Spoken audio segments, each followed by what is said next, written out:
Bom, quem tá aqui com a gente hoje é o Dr. Thomas Osterni. Falei certo, doutor? Falei, treinei antes. E o Daniel Novaes, que já é conhecido nosso aqui, nutricionista. E a gente vai focar aqui nessa conversa pro tema de obesidade infantil, que tá alarmante, né? Só tem crescido, né, doutor? É isso aí. Como que a gente controla isso? Porque criança pode fazer dieta? Eu já começo com essa pergunta. Criança pode fazer dieta? Criança pode fazer dieta, né? Então, assim, tem que ter um controle com a criança, né? E não liberar tudo. Mas ela também tem direito de comer um docinho, porque ela tem que aprender a liberar a insulina, né? Então, ela pode comer uma besteirinha também. Mas tudo em excesso faz mal. Então, tudo no controle. Você não pode liberar a dispensa para a criança comer o que ela quiser também. Tá? Refrigerante eu não liberaria pro meu filho, né? Mas assim, um bolinho eu liberaria, um brigadeiro, festinha de criança, salgadinho, porque ela tem que viver também, né? Aquela coisa de durante a semana ser mais regrado e no fim de semana poder dar uma extrapolada pra criança, tudo bem. Tudo bem. Não tem problema nenhum. E os riscos disso? O risco de ter o sobrepeso na infância, doutor? Como que isso funciona? Bom, o que a gente vem observando é realmente a obesidade infantil. Ela é praticamente uma epidemia, né? Ela vem aumentando a cada dia mais e a gente vem observando os prejuízos, né? Prejuízos desde o desenvolvimento precoce de um diabetes até um aumento do colesterol em crianças, que não era uma coisa tão frequente, assim como problemas articulares em decorrência do sobrepeso, né? Então, são coisas que a gente tem que combater para evitar problemas tanto atuais da criança, desde problemas articulares, dificuldade dela fazer uma atividade física, que isso promove um ciclo vicioso, assim como problemas futuros, né? Pacientes que infartam mais cedo, pacientes que têm uma pressão alta mais cedo e tem que tratar de doenças crônicas que se desenvolvem cada vez mais cedo. Os riscos, as chances de uma criança obesa ser um adulto obeso é muito alto? Sim, o que a gente observa é que desde quando você observa o início da obesidade infantil ali, quando começa com 2 anos até 4, 5 anos, essas crianças que atingem essa obesidade, elas têm um aumento, uma chance muito maior de desenvolver a obesidade na fase adulta, né? Tem até estatísticas mostrando que em torno de 40%, 50% dos pacientes que têm obesidade infantil, eles levam essa obesidade na fase adulta, o que torna o tratamento muito mais difícil na fase adulta, né? Certo. E a partir de que idade a gente já tem que começar a se preocupar? Eu vi que você falou que já até 2 anos já dá pra ver que a criança tá acima do peso, vamos dizer assim, com sobrepeso. Na verdade, tem uma preocupação que a gente tem desde a gestação. A gente sabe que pacientes, mães que durante a gestação desenvolveram um aumento de peso excessivo, uma obesidade excessiva, elas têm um aumento de chance de terem crianças com sobrepeso. E crianças que desde pequeno já vêm apresentando sobrepeso, elas têm uma chance maior, né, de desenvolver esse sobrepeso e manter esse sobrepeso, a obesidade desde adulto. Então, o cuidado ele vem muito precoce, desde uma gestação saudável, de uma gestante que tem uma dieta balanceada, indo até uma amamentação exclusiva, que a amamentação ela diminui também o risco de uma criança desenvolver uma obesidade, né, mais do que as crianças que vão suplementando, até uma alimentação variada, né, muitas vezes pode até ser acompanhado por um nutricionista, mas assim, uma dieta balanceada. Lógico que a gente não quer suspender nenhum tipo de alimento, né, mas na verdade balancear bastante com frutas, legumes, verduras, até para a criança ter uma tendência menor a desenvolver a obesidade. A introdução do açúcar, eu vejo que tem muitas mães que postergam cada vez mais, né, a introdução do açúcar, e muitas, quando começam, sai do peito, falam, vou começar com comida salgada e não com fruta, para já não dar o paladar do doce para o bebê e ele já tem uma tendência aí a gostar de açúcar. Isso funciona mesmo? Olha, eu não excluiria as frutas, porque a fruta é o seguinte, a fruta ela melhora o funcionamento intestinal e tem muitas vitaminas que a criança precisa dessas vitaminas, né? Então, assim, para o estirão pubertário, para ela se sentir bem e para as transformações do corpo dela caminharem direitinho. Então, eu não excluiria o açúcar da criança, eu moderaria. Nem na frutose mesmo. Nem na frutose. Tem gente que é mais radical e não quer nem colocar fruta para não dar o paladar o pessoal do doce. martiriza muito a fruta, né? Mas a fruta é um bom alimento e deve ser consumida.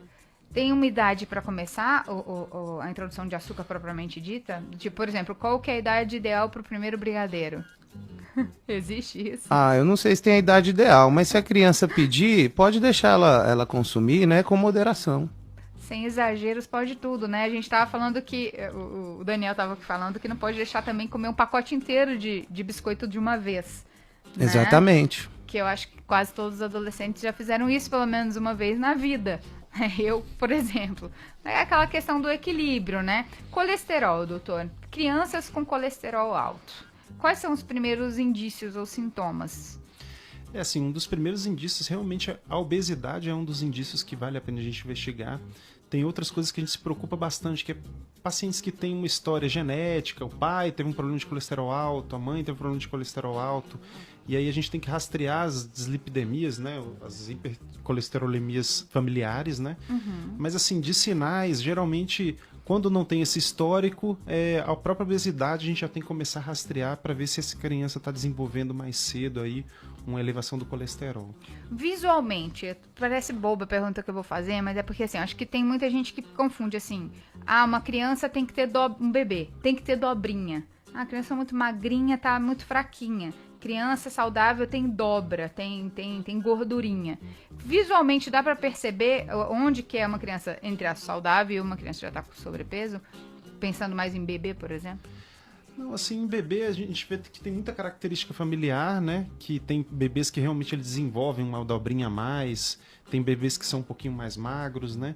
Assim, visualmente, você vendo um bebê e achando que se esse bebê ele vai ter uma evolução desfavorável ou favorável para a obesidade, não. O que os pediatras fazem hoje em dia é uma curva, né? Eles vão acompanhando tanto a estatura da criança quanto a evolução do peso. A gente divide isso em percentis para a gente saber qual que é a criança que está saindo mais do percentil, está tendendo um pouquinho mais o sobrepeso, não visualmente, mas sim através de aferições e um acompanhamento regular com o pediatra. Tem que ser o pediatra, então, quem vai dizer se tá com sobrepeso ou uma obesidade, né? Sim. Boa tarde, Carolinda do meu coração. Eu cresci gordinho e hoje mesmo, mudando a alimentação, tenho uma enorme dificuldade em perder peso. Fazer o quê, né? Comer é bom. Se der, toca Since I Don't Have You, do Guns. Se der tempo, eu toco sim. É o Fabiano Ferreira que diz isso daí. Igual o doutor já falou, se você foi criança gordinha, é mais difícil mesmo depois, né? Boa tarde, Carol. A mãe e o pai, mãe e pai saudáveis têm mais chance de conseguir fazer seus filhos também saudáveis. Aqui em casa, meu filho de 6 anos até nos chama atenção quando bebemos refrigerante.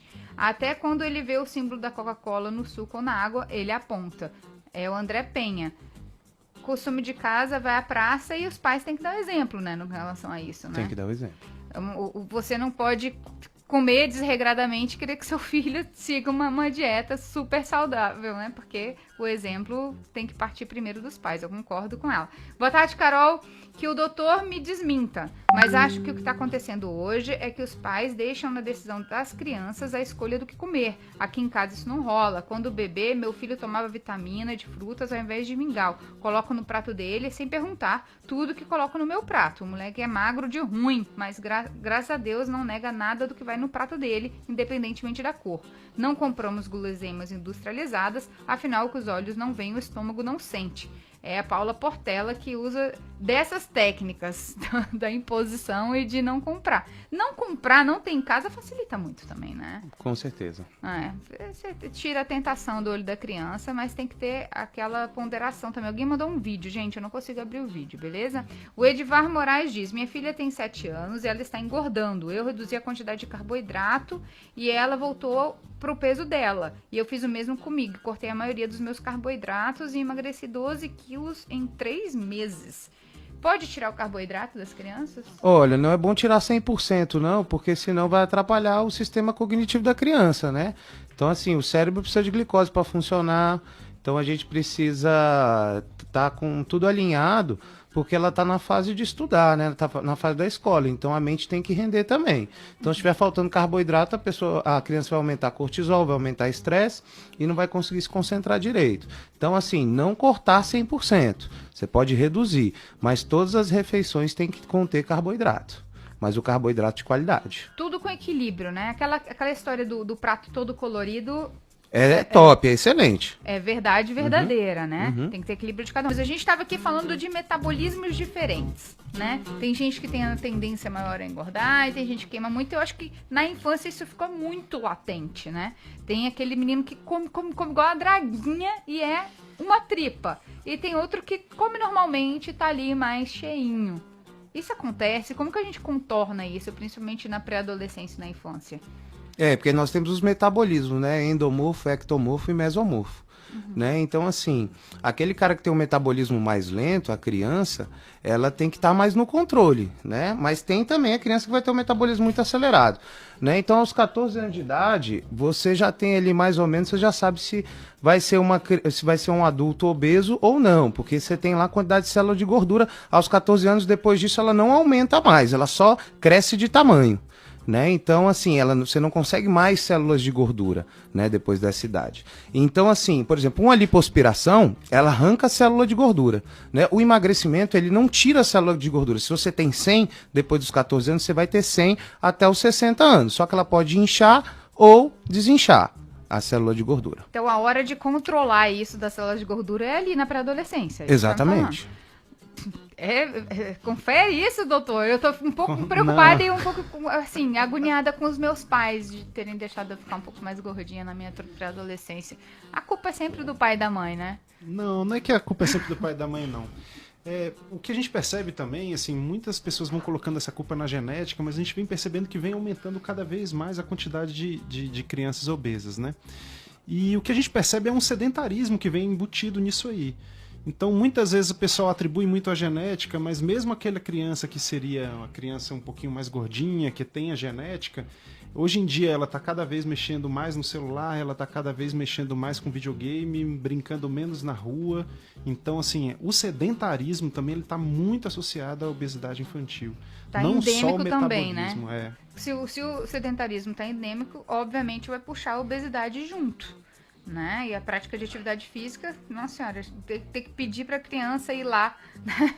Brincar na rua em vez de ficar no celular é complicado. O Fabiano Ferreira disse que ele deve ter 1 bilhão de células de gordura. Tem que tratar isso aí. Boa tarde, Carola. Para combater a obesidade infantil é simples. Além de cuidar da alimentação, é só tirar o smartphone ou o tablet da mão das crianças. Gente, olha só, ele acabou de falar isso. E dar a elas uma bola de tênis, metade de um cabo de vassoura e colocar elas para jogar bete. Além de se divertir, também mantém a criança em forma. É o Jonathan Quinto Aragão que dá essa dica excelente. Quem nunca jogou bet não sabe o que é ser feliz aqui em Brasília, né?